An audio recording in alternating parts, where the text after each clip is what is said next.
Olá, ele é colaborador de 3 grandes veículos de comunicação do país. No Yahoo Finanças, escreve sobre empreendedorismo e tecnologia. No caderno de editoria de tecnologia do jornal Estado de São Paulo, escreve sobre as novidades da área. E no caderno 2 do Estadão, escreve sobre cultura, mais especificamente sobre streaming, literatura e cinema. Formado em jornalismo pela Universidade Presbiteriana Mackenzie em 2016, desde 2012 ele já estava atuando na área. O projeto Memória 20 anos do curso de jornalismo recebe hoje o jornalista Matheus Mans D'Amito. Matheus, obrigado pela presença. Eu que agradeço o convite de vocês aí. Obrigado por ter voltado à universidade. É claro, sempre. Faz pouco tempo que você se formou, apenas 3 anos. Por que você escolheu fazer jornalismo? Eu sempre tive esse carinho por escrever, por ler, então eu acho que foi um caminho natural. E um pouco antes de entrar na faculdade eu já estava começando a participar de sites independentes, blogs independentes, escrevendo um pouco por aí, falando sobre cultura e tecnologia já um pouco. Então foi um caminho meio que natural, não tive nem muita dúvida quanto a isso. Por que o Mackenzie? Porque eu percebi que a área estava mudando muito. Eu vi que estava tendo muita volatilidade. Obrigado, professor. No setor, as pessoas transitavam em várias áreas. Eu queria um curso que tivesse uma abrangência de temas, de matérias, de disciplinas. Eu vi isso no Mackenzie. Por isso, foi a que eu escolhi desde o começo e eu foquei em fazer o curso aqui. E sempre você gostou de escrever sobre cultura? Cultura sempre foi o meu foco preferido ali. Acabou indo um pouco para a área de tecnologia também, e que no final parece que as coisas se relacionam um pouco. Tecnologia e empreendedorismo tem muito mais a ver com cultura do que parece em um primeiro momento, mas cultura e tecnologia sempre foram os focos, o que eu gosto de verdade. Como é que foram os seus anos aqui na universidade? Foram bons, viu? Eu tenho saudades desse período, estava falando isso agora, que é um período que não volta mais e que é muito marcante, define muito, acho que, a carreira ali da frente. Se você faz o curso corretamente, se você aproveita o que é oferecido, você ganha muita experiência, ganha muito preparo para o que está por vir ali no mercado. E eu acho que eu consegui aproveitar de certa forma o que ofereceram e sou muito feliz com relação a isso. O que o curso no Mackenzie ajudou na sua formação como jornalista e no mercado de trabalho? Então, hoje eu sou jornalista que eu colaboro para vários veículos, né, como você falou aí no começo. E eu falo sobre vários temas, que no empreendedorismo você fala de tudo, de jardinagem até computação quântica, né?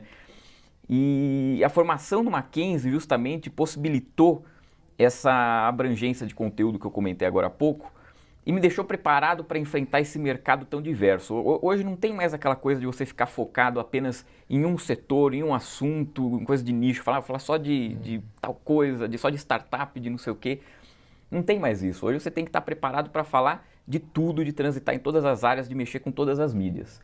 E o curso me possibilitou essa formação, eu sinto. Eu acho que a forma como o Mackenzie abordou vários temas, várias disciplinas, me deixou preparado para esse mercado dinâmico que nós temos hoje aí.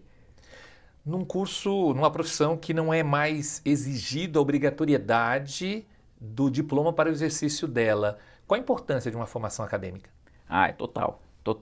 Porque se você não tem o diploma de uma faculdade de jornalismo, você não vai conseguir entender o mecanismo e a loucura que é uma redação ou até mesmo uma assessoria, ou seja lá o que for. O jornalismo corporativo também, que eu tenho feito algumas coisas e também é uma maluquice. Você não conseguiria acompanhar o ritmo, porque é uma coisa um pouco surreal e exige tanto de você em tantas áreas, em tanta diversidade de assuntos que uma faculdade faz a diferença total ali no mercado de trabalho e na forma como você encara isso de frente e vai sendo levado ao decorrer do tempo. Se você não, é até difícil, se você for uma redação de jornal ou do Yahoo, de um site, de qualquer lugar, é muito difícil encontrar um jornalista que não tenha diploma. Só os mais antigos mesmo, que tem uma formação prática, exatamente. Aí é dispensável o diploma, porque ele já tem uma experiência. Agora, não existe contratação de jornalista que não tenha diploma, que não tenha feito uma faculdade. Qual que era o teu sonho? Como você via a profissão quando você entrou para fazer jornalismo? Sempre tem aquele negócio de mudar o mundo, né? Todos falam isso. Né? Primeiro semestre, todo mundo, né, responde isso. Mas, e também eu tinha o sonho de mudar o mundo falando de cultura. Sempre achei que a cultura era algo especial, algo que move as pessoas, que muda a vida de pessoas. Eu queria fazer isso por meio da cultura. Só que a realidade é um pouco mais brutal e diferente do que a gente imagina lá, aquela utopia do começo, né? Tá. O jornalismo mudou muito de quando você fez faculdade para cá, apesar de faz pouco tempo, né? Ah, mas mudou. Mudou muito. Porque eu comecei a trabalhar no Estadão como estagiário foi em 2014 ou 2015, não lembro bem. E comparando com agora, mudou totalmente a forma como as coisas são encaradas. Quando eu entrei lá, o foco era fazer matéria para o digital, ponto. O impresso, por exemplo, era uma coisa que pensava depois. Primeiro eu fazia o digital durante o dia, depois levava para o impresso. Hoje não, hoje tem que ter foco nos dois e mais. Tem que ter foco no stories do Instagram, quando você faz uma matéria, você tem que pensar como vai ser o stories que você vai fazer para o Instagram. Tem que pensar em como você vai colocar aquela matéria no Facebook. O caminho do digital tem que ser diferente do impresso. Não dá para simplesmente pegar um conteúdo e jogar para outro lugar. Tem que pensar em infográficos diferentes, em vídeos que complementem a informação. Mudou muito. Isso é uma coisa que em 2014 nem se falava sobre isso, nem pensava em ter que fazer experiências diferentes para o leitor. Isso é uma coisa que hoje é obrigatório. Quando você vende a pauta, você tem que falar, no digital vai ser assim, na rede social vai ser assado e no impresso vai ser... Você faz trabalho de 5 ganhando por 1. Eu queria falar um pouco mais sobre essa questão do mercado de trabalho, Matheus, mas a gente fala sobre isso no próximo bloco. Perfeito. O projeto Memória 20 anos de jornalismo volta já.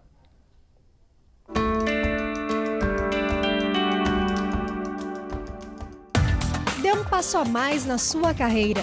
Faça MBA no Mackenzie. Finanças corporativas, gestão estratégica empresarial, liderança e gestão de pessoas, marketing e estratégia competitiva. E agora, além do campus Higienópolis, você também pode fazer seu MBA no WTC, o maior complexo de negócios da América Latina. Cursos MBA do Mackenzie. Seja destaque no mundo dos negócios.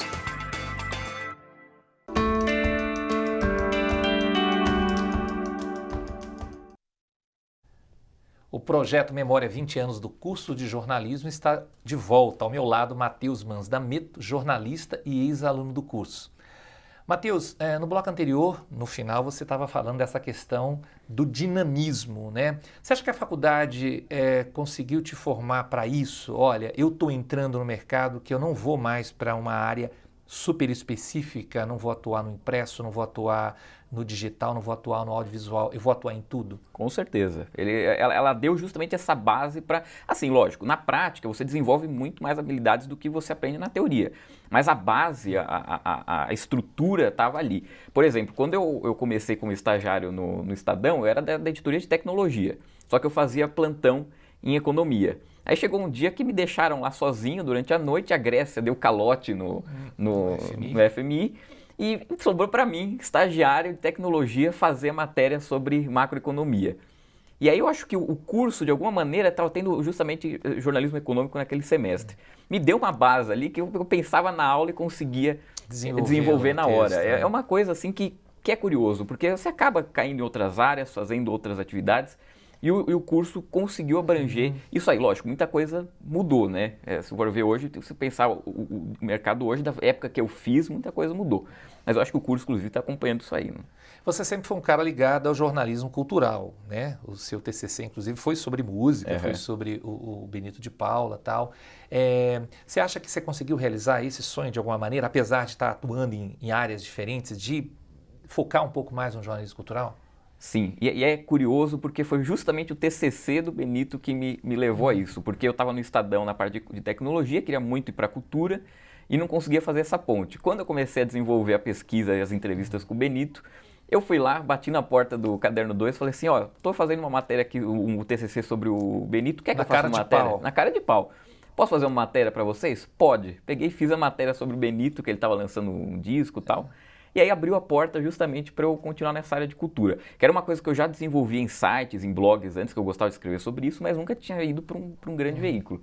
E foi justamente o TCC, essa cara de pau aí de falar, eu estou fazendo e tenho material, posso falar, posso escrever aqui? E me deu espaço para que hoje, que eu tenho até hoje, né? Já são aí 4, 5 anos que eu escrevo. Aí você tem contato com ele constante também. Sim, sempre conversando com o Benito. Você meio que realizou um sonho, talvez o antigo do jornalista, né? Quando você entra na faculdade, de trabalhar num determinado veículo específico famoso, como Estado de São Paulo, Globo, CBN, Folha de São Paulo, Revista Veja e por aí afora. Como é uma redação do Estado de São Paulo? Como é essa redação? É uma loucura, porque assim, antes você tinha o impresso, né? Você tinha o foco no impresso, você tinha que trabalhar durante o dia as notícias para no final do dia ter ali no jornal para no dia seguinte ser vendido nas bancas. Hoje você compete com o mundo inteiro que está conectado o tempo todo e você precisa escrever a notícia o mais rápido possível e com a qualidade que um grande veículo exige, como o Estadão exige, etc. Então é uma maluquice. Quando acontece alguma coisa, as equipes são reduzidas, a redação é reduzida, são muito mais funções para cada pessoa exercer. Então é uma maluquice, mas eu sinto que tem uma colaboração entre todos ali, que é interessante da profissão. Eu acho que as pessoas se ajudam e entendem essa situação. Mas assim, para quem também tem esse sonho, é bom se preparar aí, porque é intenso, é gostoso, mas é cansativo, eu falei, uma loucura. E eu queria te perguntar justamente em cima disso, como que um garoto que está saindo da faculdade, que visão que ele tem que ter do mercado de trabalho hoje? Então, tem que ter essa visão de que assim, que nem eu sempre quis escrever sobre cultura, eu fui atrás disso, hoje eu escrevo sobre cultura, mas sobre outras coisas. Eu acho que quem está entrando na faculdade hoje não pode focar em uma coisa só, eu vou ser jornalista esportivo, vou ser jornalista econômico, jornalista político, porque é difícil você conseguir atingir essa realidade. Eu acho que o importante é você ter foco, lógico, eu quero trabalhar no Estadão, na Globo, seja lá onde for, mas se preparar para tudo que pode vir pelo caminho. Absorver tudo do curso, aproveitar toda a informação que é fornecida, porque isso vai ser um diferencial total. Se você conseguir, se você se preparar, se você olhar para todos os lados, eu acho que tem mais chances ainda de você alcançar o objetivo. Eu sei que fazer previsão não é o nosso papel, mas você conseguiria pensar no jornalismo daqui 10, 15, 20 anos? Olha, é difícil porque quando eu me formei para cá, a coisa já mudou drasticamente, né? Faz 3 anos. Mas eu acho que tende a ser cada vez mais digital, cada vez mais conectado, cada vez mais difundido virtualmente, mais rapidez. Mas eu acho que o impresso, ao contrário de muita gente fala, acho que tem ainda um longo caminho aí pela frente, esse jornalismo mais cuidadoso, esse jornalismo mais aprofundado, que no digital não tem tanto espaço ainda, apesar de alguns bons cases aí. Eu acho que o impresso vai surpreender muita gente. Você não acredita no jornalismo online daqui 3, 4 anos, por exemplo? Totalmente online? Não. Eu acho que o impresso ainda vai ter um papel. Eu acho que vai mudar muito do impresso que a gente conhece hoje. Mas pode ser até, por exemplo, não seja mais diário, seja semanal, seja, por exemplo, revistas deixem de ser uma coisa mais do momento para ser uma coisa mais de colecionador, talvez que é uma coisa que um movimento que já acontece lá fora.